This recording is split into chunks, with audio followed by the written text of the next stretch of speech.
Hello everyone, কেমন আছো তোমরা সবাই? আশা করি তোমরা সকলে খুব ভালো আছো।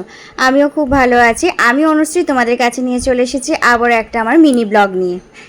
তো সকালবেলা মামুনি এদিকে আনাজপত্র কেটে সব জোগাড় করে দিল আর আমি রান্না করতে চলে গেলাম। আজকে টিফিনে বানিয়ে নিচ্ছি ঘুগনি, আর তারপরে দুপুরের লাঞ্চের রান্না আজকে বানাচ্ছি ঝিঙে আলু দিয়ে পেঁয়াজ দিয়ে একটা তরকারি। আর মাছের ঝাল করব, তাই পেঁয়াজ আদা রসুনকে কষে নিচ্ছিলাম।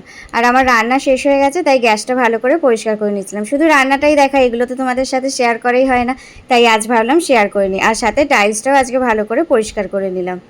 প্রতিদিন আরও বিভিন্ন কাজ থাকে, তাড়া থাকে, তাই সব দিন তো আর ভালো করে পরিষ্কার করা হয় না, তাই আজকে একটু হাতে সময় ছিল, ভালো করে পরিষ্কার করে নিলাম।